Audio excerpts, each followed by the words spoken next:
بنی اسرائیل کے 70,000 لوگوں پر موت کا عذاب کس گناہ کی وجہ سے آیا اور پھر وہ دوبارہ زندہ کیسے ہوئے؟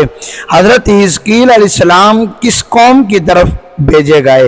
آج ہم اس ویڈیو کے اندر حضرت حزقیل علیہ السلام اور ان کی قوم کے حوالے سے مکمل معلومات آپ کو فراہم کریں گے، مگر اس سے پہلے آپ سے چھوٹی سی گزارش ہے کہ اگر ابھی تک آپ نے ہمارے چینل کو سبسکرائب نہیں فرمایا تو ابھی فرما دیں تاکہ ہر آنے والی اچھی ویڈیو آپ تک بر وقت پہنچتی رہے۔ حضرت حزقیل علیہ السلام کا شمار بنی اسرائیل کے انبیاء علیہ السلام میں ہوتا ہے۔ آپ اللہ کے برگزیدہ نبی ہیں۔ آپ حضرت موسیٰ علیہ السلام کے تیسرے خلیفہ تھے۔ پہلے خلیفہ حضرت یوشع بن نون تھے، ان کے خلیفہ کالب بن یوفنا تھے اور ان کے خلیفہ حضرت حزقیل علیہ السلام تھے۔ قرآن مجید میں آپ کا نام نہیں آیا، مگر مفسرین کے مطابق سورۃ بقرہ کی یہ آیت آپ کے متعلق ہے۔ رب العالمین نے قرآن کریم کی سورۃ بقرہ کے اندر ارشاد فرمایا، أَلَمْ تَرَ إِلَى الَّذِينَ خَرَجُوا مِن دِيَارِهِمْ وَهُمْ أُلُوفٌ حَذَرَ الْمَوْتِ فَقَالَ لَهُمُ اللَّهُ مُوتُوا ثُمَّ أَحْيَاهُمْ إِنَّ اللَّهَ لَذُو فَضْلٍ عَلَى النَّاسِ وَلَكِنَّ أَكْثَرَ النَّاسِ لَا يَشْكُرُونَ۔ کیا آپ نے ان لوگوں کو نہیں دیکھا جو ہزاروں کی تعداد میں موت کے خوف سے اپنے گھروں سے نکلے تھے؟ سو اللہ نے ان سے فرمایا مر جاؤ، پھر اللہ نے ان کو زندہ کر دیا۔ بے شک اللہ فضل کرنے والا ہے لوگوں پر، لیکن لوگ اکثر شکر ادا نہیں کرتے۔ حضرت حزقیل علیہ السلام نے بنی اسرائیل سے کہا کہ تم سب تیار ہو جاؤ، ہم مشرکین سے جنگ کرنے جائیں گے تاکہ اللہ کے نام کو بلند کیا جا سکے۔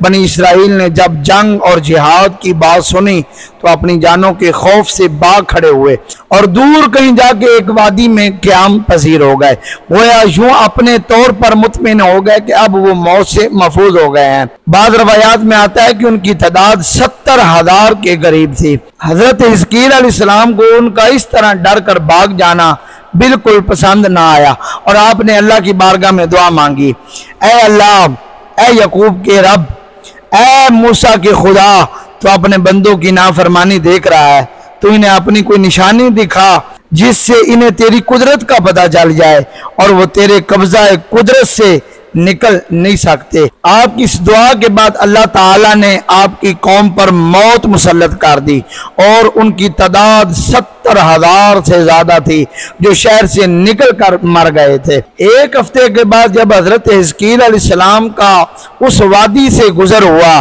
تو آپ نے دیکھا کہ وہ ہزاروں کی تعداد میں ان کے ڈھانچے پڑے ہوئے ہیں، ان کی ہڈیاں پڑی ہوئی ہیں، تو آپ کو پریشانی لاحق ہوئی، خیال ہوا کہ یہ دوبارہ زندہ ہو جائیں۔ تو اللہ تعالیٰ نے آپ کی طرف وحی بھیجی کہ اے حزقیل، تم ہڈیوں کو حکم دو، اے ہڈیوں، اللہ تعالیٰ کا حکم دیتا ہوں میں تم کو کہ ہر جوڑ کی ہڈی اپنی جگہ پر جمع ہو جائے۔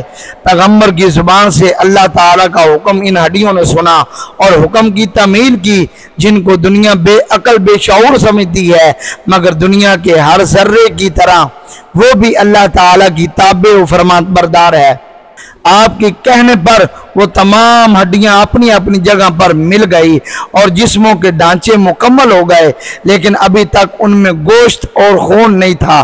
پھر اللہ تعالیٰ نے آپ کی طرف وحی کی کہ اب تم کہو کہ اے جسموں، اللہ تعالیٰ تمہیں حکم دیتا ہے کہ تم اپنے جسم کا لباس پہن لو۔ اس طرح اللہ تعالیٰ نے ان پر گوشت چڑھا دیا۔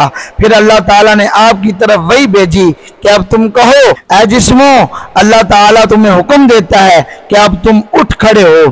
اس طرح اللہ تعالیٰ نے ان لوگوں کو پھر دوبارہ زندہ کر دیا۔ جب وہ دوبارہ زندہ ہو کر اٹھے تو وہ کہہ رہے تھے، سبحانک اللہم ربنا وبحمدک لا الہ الا انت۔ زندہ ہونے کے بعد بھی ان پر موت کے اثرات باقی رہے، یہاں تک کہ جس طرح موت کے وقت ان کا رنگ زرد ہوا تھا اسی طرح زرد ہی رہا، اور ان کے مرنے کی وجہ سے جو ان کے جسموں کے اندر بدبو پیدا ہو گئی تھی وہ بھی باقی رہی، اور وہ ان کے زندہ ہونے کے بعد بھی باقی رہی، بلکہ آج تک ان کی اولاد میں بھی وہ بو پائی جاتی ہے۔